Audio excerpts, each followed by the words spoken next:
So, hi everyone, my name is Paolo. I'm with TV Series and Canzoni. We're pretty much the equivalent, the Italian equivalent to Entertainment Weekly, and I'm so happy to be here. How are you this morning? Really Good good, to thank see you. you.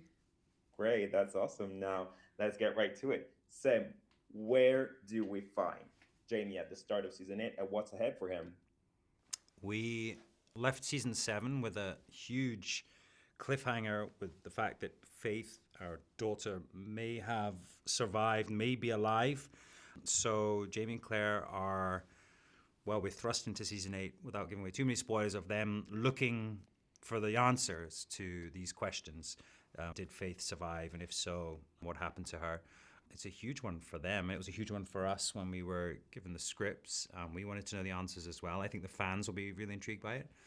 And then the rest of the season, there's a lot of storylines here that we're trying to tie up, but there's also a huge revelation that Jamie finds out from some information from a book brought to him, written by Frank Randall, that Jamie is going to die. So there's a lot for him to contend with and a lot of him to look for some answers.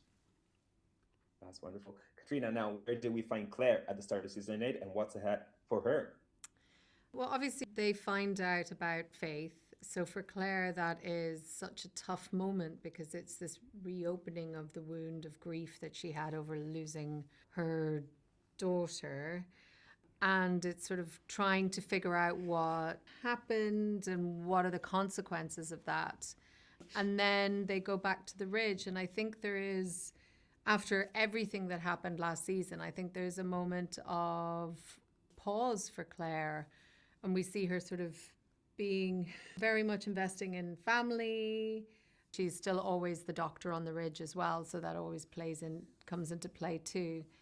And then I think she's there supporting Jamie as he struggles with the information that he's been given. That's wonderful. Now, of course, you knew well in advance that this was going to be the final season, but I'm curious as to know, going into the production of season 8, how did this weigh on you? How did it felt? Yeah, I think we were aware that this was the last one.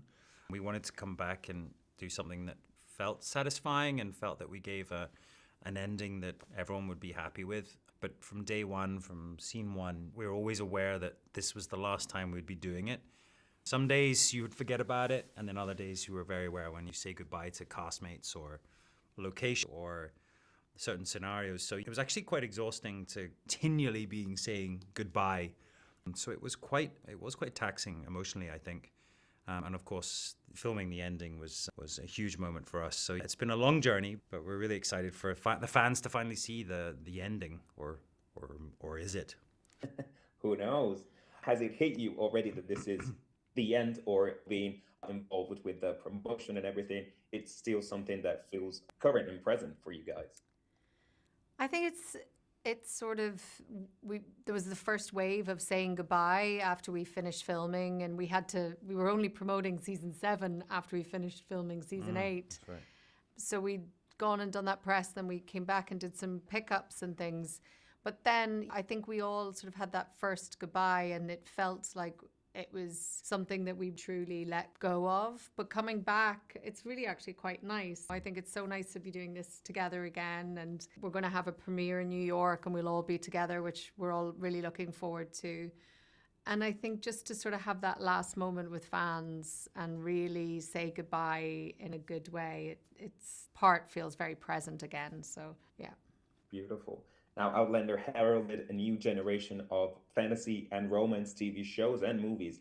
Now, does it ever happen to you guys that you see a movie or a TV show and you realize that that movie or show probably wouldn't have happened if it wasn't for Outlander?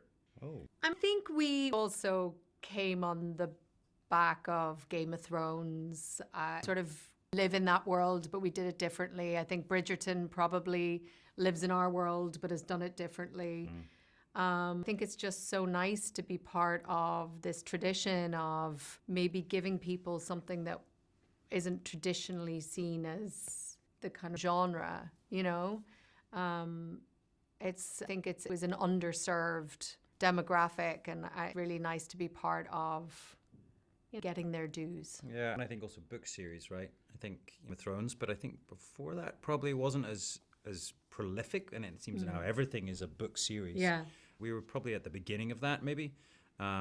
It's amazing to see how I could also jump from different genres, but also different worlds. It's really cool. Yeah.